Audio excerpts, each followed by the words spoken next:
Jimmy's Jam Box.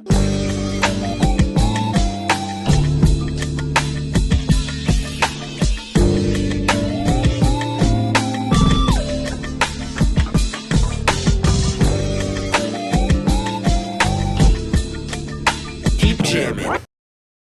Hello, everybody. Welcome to another exciting episode.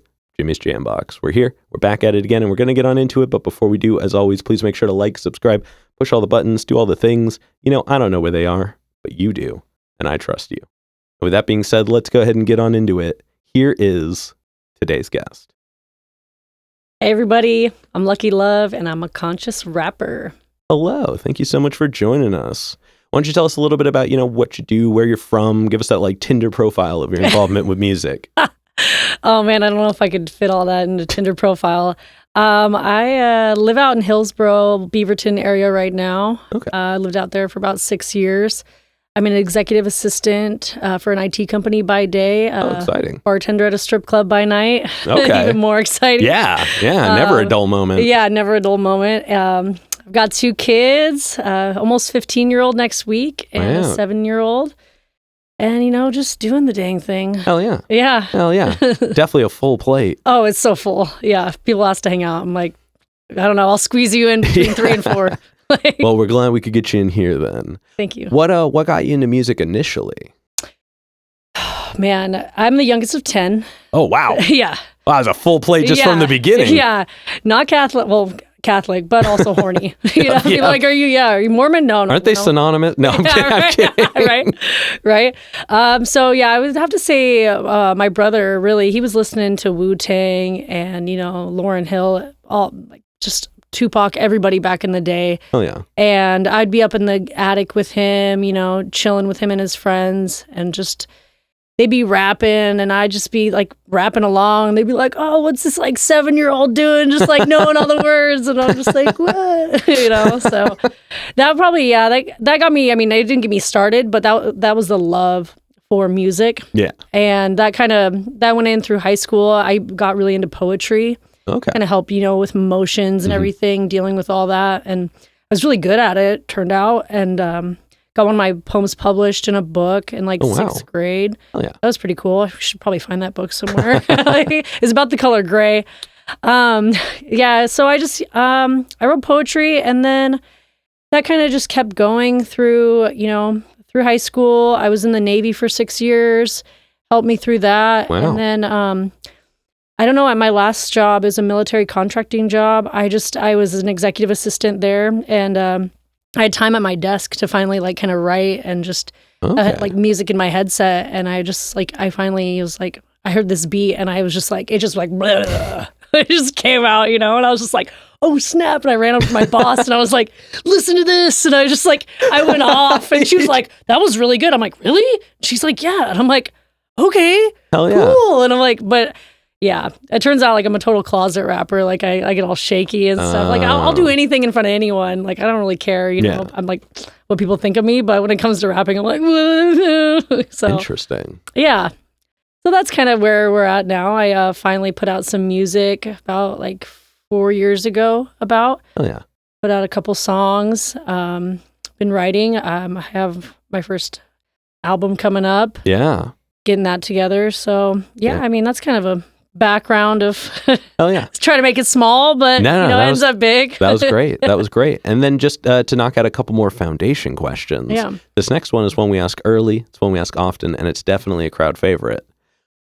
What was the first album you ever bought with your own money? Oh my Lanta. My own money. I don't know. My mom had that catalog, the CD catalog that you could buy CDs from.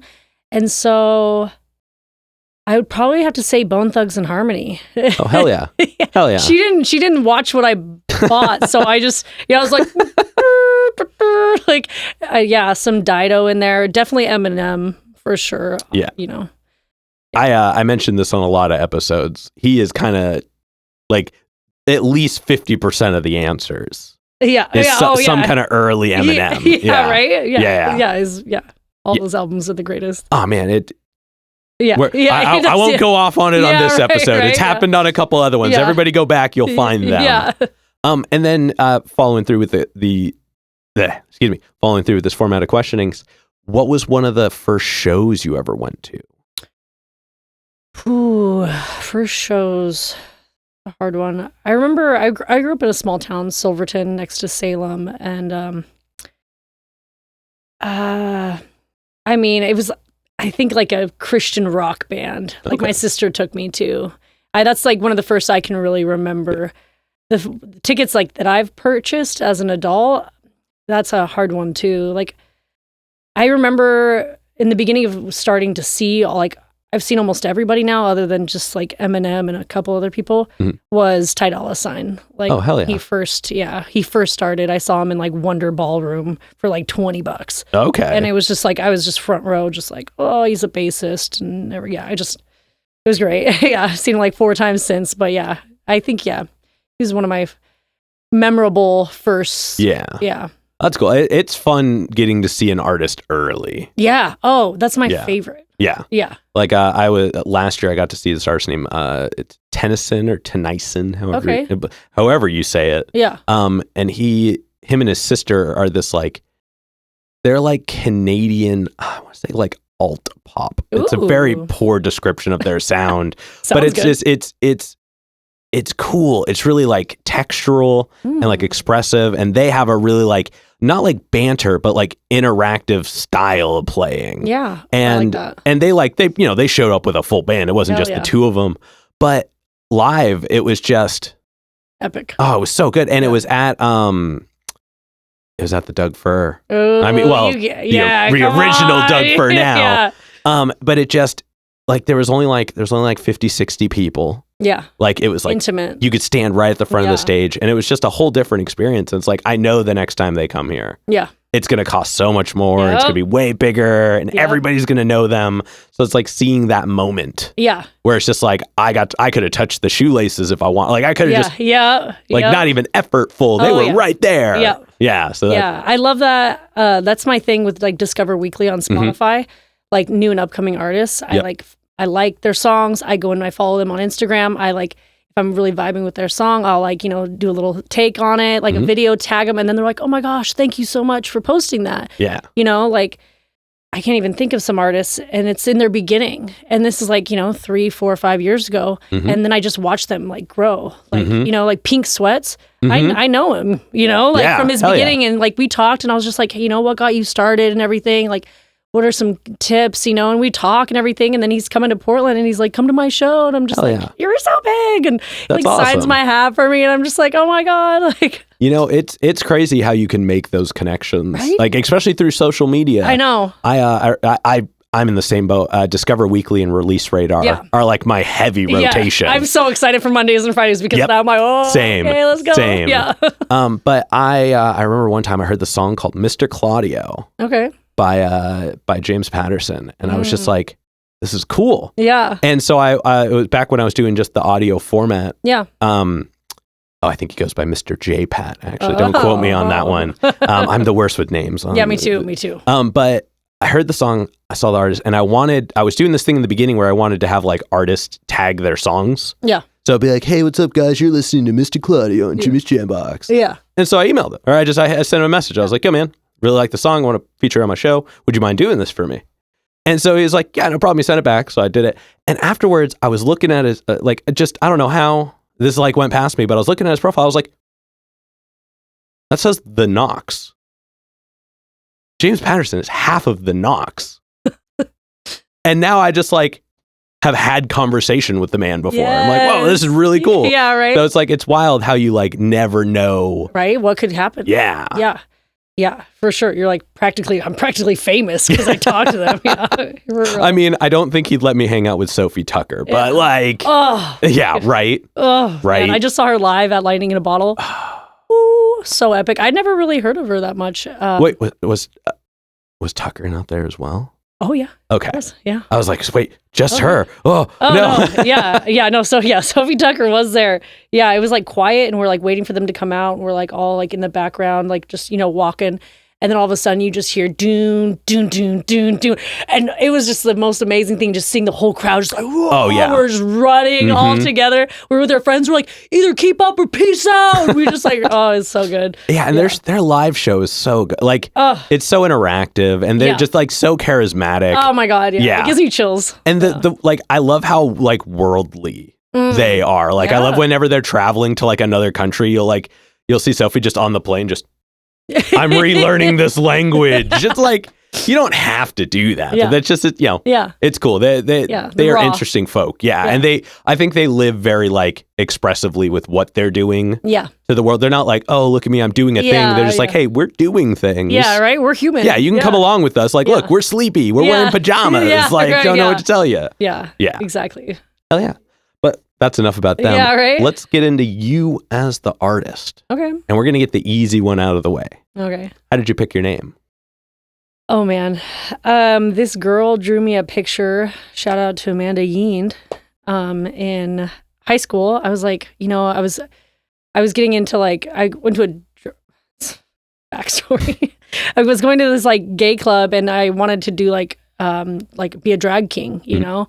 And I needed a name. And so I was like, what should I be? I wanted something with like Lucky or something, I'm Irish. I love luck and just like things like that. Clovers. And she drew me a picture, and I was like, oh, and I was like, it was Luckyluv, and it's Luv, not Love. And so I was just like, yeah, that's it. And I kept that. It wasn't my rapper name yet because I wasn't a rapper. But then once I like finally got into music, I was like, I already knew because it was my name already. Like people call me Lucky forever. And perfect. Just like, that works out real well then. Yeah. And then let's go through your writing process, especially because, you've got a whole album coming up soon. So you've definitely been in it for a minute, I imagine. Yeah. But let's start at the beginning, when you get inspired. So like when you're in the mood to make music, you sit down, you get everything turned on. Yeah. Do you have things that you do kind of in the beginning to get into it? Yeah, for sure. So I like, I'll feel inspired either in the car or anywhere. I could be sad. Most of my music, like I'll be like pissed off or sad or like, just some like kind of intense emotion that I'm like, okay, just write it out, And so I'll go to YouTube and I'll like think of an artist that kind of writes similar to that, or like a beat that would, like an artist that would have a beat that would fit to what I'm thinking about at the moment.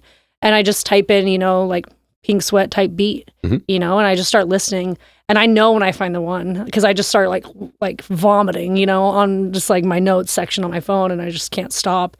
And it's just like, boop, there we go. Like, all right, time to buy that beat. It's mine now. Like, and it's just, some songs I've written in, 5 minutes. It's just like, it just comes out all at once. So it's mostly derived from the beat.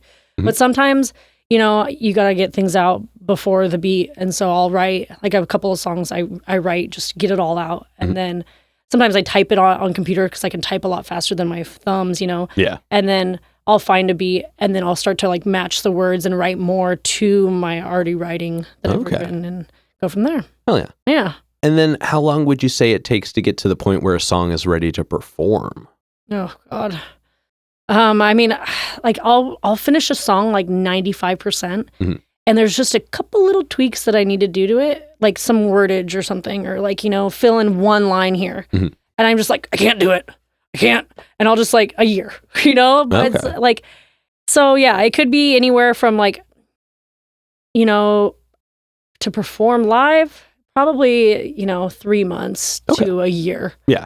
Yeah. That seems like a pretty reasonable amount. Yeah. I always think it's crazy when we're like, I could perform a song in a week. I'm like, yeah, some people have some amazing talents. That's wild. Yeah, right? Yeah. Yeah, just get it out. I'm like, no, I'm kind of because I'm a closet rapper, and I'm like, I don't like, I don't want to rap in front of people. It's like, okay, if I'm going to, I want it to be perfect. Yeah. But your own definition of perfect is always the hardest, You're your own worst critic. It's always so weird to me how hard an emphasis we put on a perfection aspect for music. Yeah. Because it's performative, you know what I mean? Like literally, people who are in like theater, they perform every night, and there is no perfect performance. But I think it's repetition. Yeah. Like really, I think it's once you've done something, and I think doing it in front of people is just different settings. Yeah. To do the practice, performing is in a way practice for creating new music. You know what I mean? Like it's like getting into that soul, getting into that space. But I mean, it's definitely in the beginning, it's like it's overwhelming because you like feel like everybody's going to be like looking at you and judging you. Yeah. But then over time, I think it really becomes one of those things where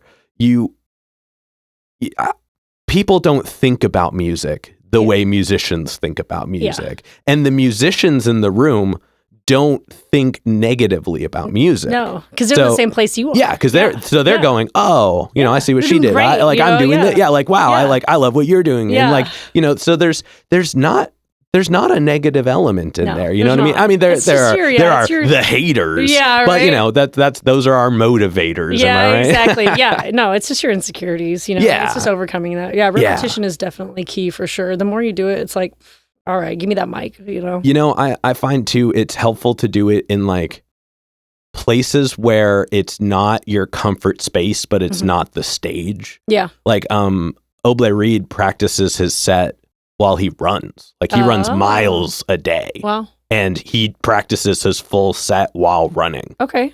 And for him, like he says, it's just, you know, to kind of like to keep the energy on stage. But I think what he doesn't realize he's doing is he's just putting in those hours, those 10,000 hours you need. Yeah. New so like, setting and yeah. So like by him not letting the space decide his performance, because I mean, he one thing he does is every like place he goes to, he sets up a run at the beginning of the day. Okay. So it's like, it's part of his thing. But like putting yourself just in any space and being able to do it, I think kind of eventually dissolves that stage presence as well, you know, because then it's just, how is it different than the track? Exactly. That makes sense. Yeah. That's cool. Yeah. I always like when people perform outside of like concerts and stuff, you know, like those people are amazing, you know, and like, hello, free like marketing for yourself.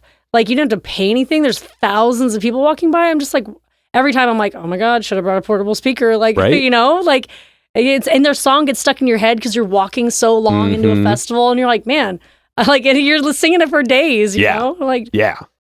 I mean, that and music is allowed to happen anywhere. Oh, yeah. You know what I mean? Like, I think like even creating spaces. I was talking to somebody earlier.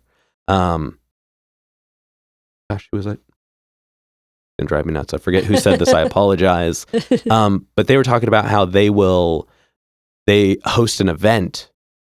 Views. That's what it was. Shout out Views. There you go. They host an event where a performer will go on and perform. Yeah. And all the performers go on and perform. And they're basically performing to each other. Okay. But they perform and then they hang out for a little bit. They socialize and then they go and perform a second set. Okay. So you kind of like everybody's seen but it gives you not only multiple opportunities to present different aspects, but it also gives you an opportunity to be like, all right, now I can't be nervous because they already saw me do it's different stuff, but they saw me do that. Yeah, putting that in between, it takes the edge off. You get to start talking to them. That's cool. Yeah, I like that. So you kind of get the narrative afterwards. That narrative goes away for yourself because you actually get to affirm with the people in the room. Yeah. Because when you perform back to back, you're like, you know, first song like, ooh, okay. Second song, you're like, okay, I got this, but you don't have that like comfortability or that affirmation in between. Exactly. So that's cool. I like that. Yeah. All right, but let's get back to you. Tell us about, you know what, let's dive into the album. Let's hear a little bit as much backstory as you want to give, like what prompted it. Is it like a concept album? Just what can we look forward to with it? So I started it back in beginning of COVID. Okay. That's what started driving it. You know, when all that shit came out, sorry, excuse my language. No, you're fine. I have I don't know. I have a lot of my own views on all of the way the government works and all that stuff. So I was like, what better than to put it into music? Okay. So I have a song about COVID-19. It's quarantini. I'm trying not to put too many keywords in it so I don't get shadow banned. Smart. Like, no, don't tell people not to get vaccinated. So yeah, I mean, that drove it. And then there was, you know, like Black Lives Matter happened, and that like really hit home for me with a lot of my friends and just the world in general. So, you know, I was writing a song one day and I was just writing about like normal stuff, you know, riding my G37 and then I just started like talking about like, you know, the government. It just like, started writing and I was just like, all right, well, I was like, I wanted to keep the song light, but fuck it, I'm getting deep, Yeah. The system is really fucked and our president is a creep. Like, just like shit like that. I was like, okay, well, this song is taking a turn for the better, I guess. So yeah, did that. And then like, I was just at a low spot a couple of years ago and, we're all trying to like learn to love ourselves in this journey of life. And I was just having a bad day and I was just like, you know what? I'm the shit. Like enough of this. And so I just, I wrote a song about loving yourself and just the power of the mind.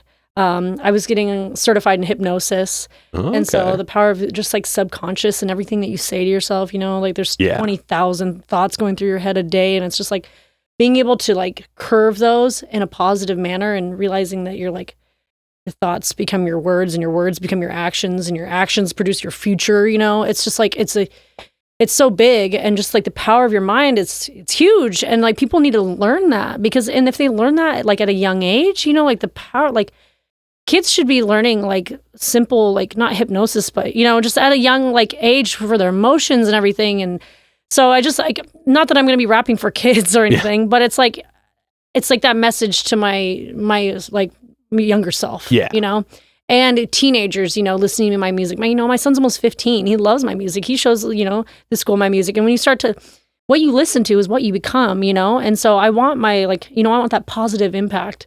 And so it's, it's based around the truths, like love, the power of your mind. Mm-hmm. Just, I've been writing it for, it's not that big, but it's impactful. Yeah. I've, since before, right when COVID started. And it's just like, I wrote a couple other songs that are about like fucking bitches and getting money. But it's like, I was like, should I put those on the album? I'm like, no. Yeah, like those can just be songs. Yeah.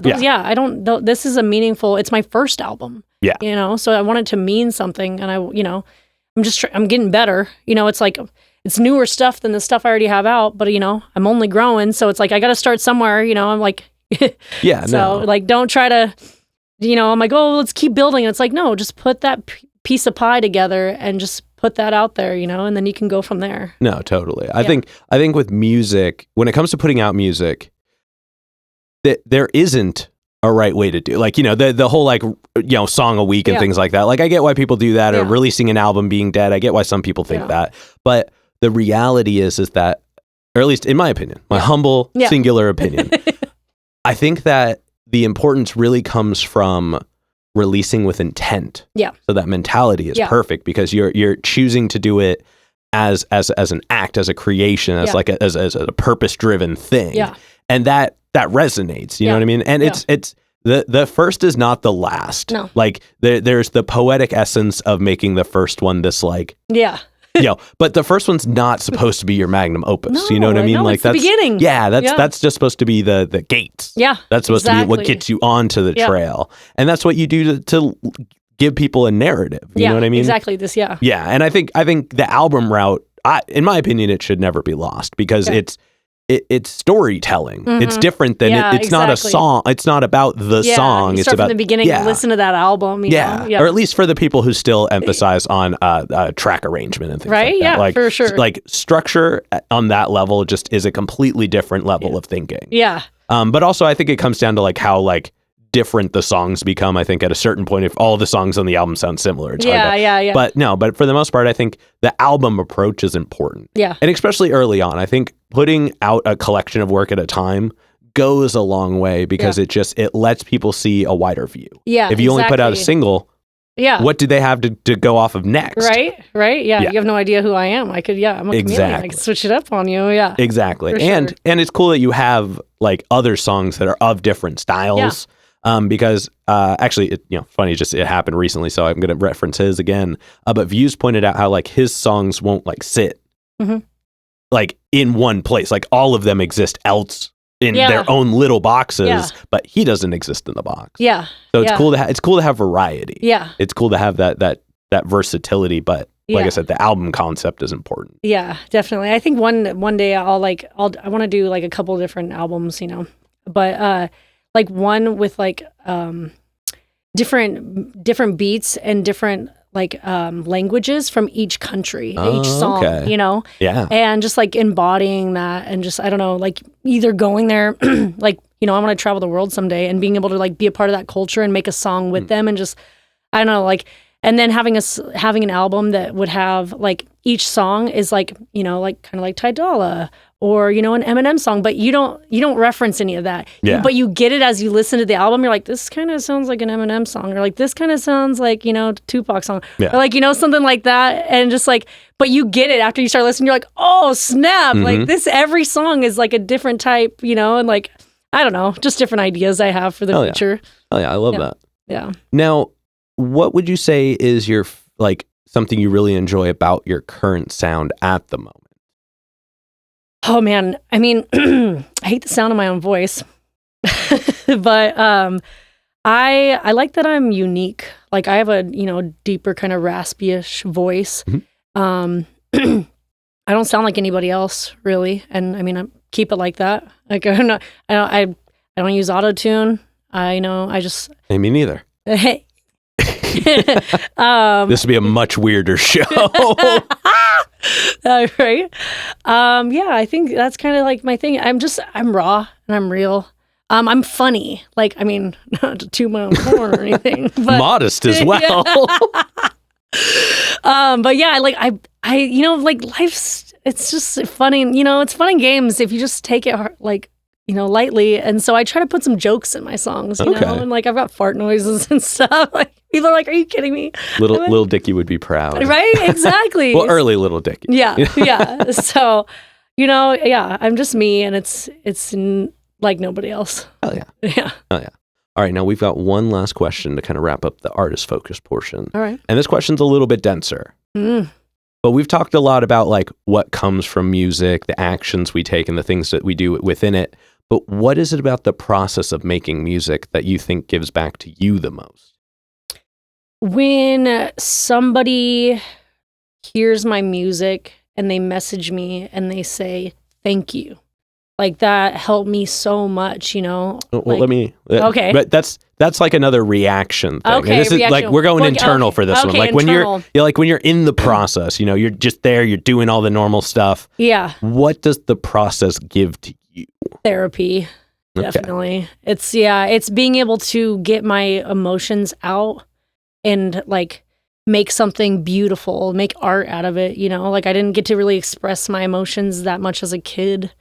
And so now being able to like, maybe like just because something feels negative, or you're sad or whatever, you turn that around and you like gas yourself up or, that it's, and be able to create something out of that. Like, it's like, man, like I did that, like I overcame that. I'm better, it's like, it's mantra. It's like, it's being, it's just like self-motivation, like growth. It just feels good. Like it's like a therapy session with yourself, Yeah. Yeah. Yeah, no, and that's definitely a shared opinion in a lot of ways, but I think that there's something about creating in general. Yeah. I think it's important for the body. Yes. Absolutely. Somebody said, it's just random video I saw the other day. This guy was like, the mind grows best when given impossible tasks. Yeah. Like we keep rewriting this narrative of we have to like figure out ways to create less resistance. We have to figure out ways to like streamline and make things more fluid. Yeah. But the challenge to do something that we don't think can be done the way it's done forces our brains to rethink. It grow. Exactly. Yeah. Or just like maybe the way that this is designed can't facilitate this thing, but that doesn't mean it can't be redesigned. Yeah. So that's just that's I think important. I think that that's one of the more important things in music in general is the difficulty of creation. Yeah. Because it's only difficult the first few times. Yeah. Once you have your way of doing it. Yeah. Like, man, whenever I'm editing audio for the show, I always like think back to like when I first started with like Logic 8. Ooh, yeah, really dating myself here. But I it was the most overwhelming thing in the world. I had to buy books. Oh, yeah. Books. I bought books. Yeah. And this was back when they didn't make the like how to for dummies version. So I had to like get like the books. The books. Yeah. And so but now I'm just like, I just zoom through it. Yeah. And music is very much that way. It's very much riding a bike. Yeah. Yeah. Yeah. Yeah. And getting look back and be like, and you give yourself a pat on the back, and it's good. And I love that music can give back to the person doing it all the time. Right? Like it may not be exactly instantaneous, Yeah. but it's always in the moment. Like that first time you like lay something down and hear it back, incredible. Right? The first time you finish a track, it's unforgettable. Yeah. That first time you like have like a series, you're like, I could listen to me for 20 minutes. Right? Like, I know you do. You listen to it on the way home in your car. You're like, yeah, like that's me. Like, Yeah. So that's, hell yeah. Thank you so much for sharing that answer. Yeah, of course. But we're going to go ahead and move on to some hypothetical questions. Oh, snap. And these are all sky's the limits. There are no wrong answers because they're all made up. Sweet. And for this first one, if you could work with any one person who's currently alive, who would you work with and how would you work with them? I would work with Eminem. Okay. I mean, they call me Feminem, so sweeter than an M&M. Okay. Yeah, no, Eminem for sure. I would pretty much, I don't know, grab some notebooks and probably kick it old school. And like, I'd go to Detroit and like have him show me where he grew up and just, I don't know, like hang out and just eat some food and like, just maybe, I don't have a drink. I don't know. I don't know if he's sober right now or anything, but you know, I feel like I could just learn so much from him and his story. And so I would just, sit down and then we'd hit the studio, man. Hell yeah. Dr. Dre, Snoop Dogg, shit. Hell yeah. Hell yeah. La da da da da. We get it done. Yeah, for sure. That's, definite. Eminem all the way. Hell yeah. And then subsequently, who's a local artist that you're aware of that you haven't gotten to connect with yet, but you would like to? Ooh. Local artist. Hard because I go to these events and I see these people. I'm really bad with names. I mean, dang, that's a hard one. I'm bad with names. That's so fair. yeah, I'm like, I think of a couple, but like I connect with them and I talk to them. So somebody I haven't connected to and like want to make something with. I mean, I'd love to make a song with like Larissa Birdseye.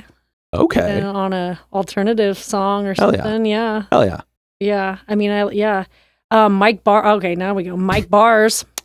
Mike Bars for sure. Hell yeah. I mean, Scooter Rogers. Yeah, shout out Scooter Rogers. Yeah, that's right. Yeah, I mean, yeah, those are a couple. I'm like, I can think of a couple. Yeah, see, those are great answers. All right, and then if you could get an album from anybody who's either not making music because they just don't anymore, or they're just not here anymore, but if you can get one more album from any artist that's not making music anymore, who would it be? Oh, man. The Beatles. Okay. Yeah. Yeah. Yeah. You know what? I think that's the second Beatles answer we got to that question. Start a new tally, y'all. Yep. Yeah. Probably, yeah. Give them some new updated acid, see what happens. Oh, geez. Yeah. That's a good point. I mean, it's probably not as good as what they had back in the day, so actually never mind, but... you never know these days. You never know, yeah. All right, and then to wrap up the hypothetical questions. Okay. If you could add one instrument into your act, what would you add, and would you play it, or would you have somebody else? Ooh. Well, I'm a bassist, and I would love to incorporate that. Hey. I will be incorporating the bass, but I would say saxophone. Okay. And I'd have my son play. Oh, hell yeah. Yeah. Hell yeah. That'd be rad. Yeah. He's a saxophone player. So, yeah. Jordan, get ready. Oh, there we go. You've been scheming this all along. Right? No kidding. Surprise. Manifest. All right, we're going to go ahead and start wrapping this up. Why don't you tell us what you have coming up? Let's do the first quarter of 2024. First quarter of 2024. I'm going to set some goals for myself to do some more live shows. People keep asking me, when's your next show? And I'm just like, I don't know. I'm working on my album. I'm working 2 jobs. I have 2 kids. Yeah. But, you got to get out there. You got to network. So I'd say I'll be in a couple shows. I'll probably host another show. Hosted one a couple months ago. I'll probably host another one. Oh, yeah. And probably put out some of my funny music. Just after my like album, like everyone's like, damn, she really said that. I'll just put out some like, lighthearted stuff. So okay. Oh yeah. And then for this next one, go ahead and look at the camera and tell everybody how they can find you. You can find me on Instagram, Facebook. No, just Instagram, Luckyluv7, Luv, not Love, Luckyluv7, and YouTube soon because I got a new music video coming out. So check it out. Hell yeah! And then any other plugs, any other shout outs, anybody else you want to put on while you're on here? Shout out to Abel Hirschfield, DB Nation. Shout out DB Nation. Yeah, right. They got it going on over there. If you need a recording studio, that's it, man. I went to high school with Sean. Oh, okay. Yeah. He did produce 2 of my songs on the album. He's a pretty cool guy. Yeah. Shout out Sean. Shout out to my family, man. You guys are the best. You guys keep me going. You're my biggest supporters. And shout out to Portland. Keeping it real. People hating, but we still creating. Hell yeah. All right, we're going to go ahead and wrap this up. I've got one more question, but before we do, I'm going to steal the camera for just a second. All right. As always, y'all, please make sure to like, subscribe, push all the buttons, do all the things. I don't know where they are, but you do, and I trust you. With that being said, the final question. Oh, snap. And this is entirely up to your interpretation. But what is a song you think everybody should know? Oh, snap. Love Yourself First by me. Ah, okay. Another one, Lose My Cool by Frank Moody. And, hell yeah. Yeah. Hell yeah. Yeah. And what's her name? Oh, God. I'm the worst with features. I know. But Frank Moody definitely had, from the audio-only platform, he's got 2.5 full albums featured on the show. Yeah, Big fan. His music's incredible. Yeah. Top 5 favorite artist of all time. Yeah. Yeah. So. My girlfriend would probably kill me for not remembering her name. But yeah, Lose My Cool, changed my life. So yeah, lose your cool, man. Oh, yeah. All right, we're going to go ahead and get up on out of here. Thank you so much for joining us. Thank you so much. Yeah, this has been another exciting episode of Jimmy's Jambox. I'm Jimmy. I'm Luckyluv. And we're signing off. Later, y'all. That's a wrap. This is not a podcast. This is a show.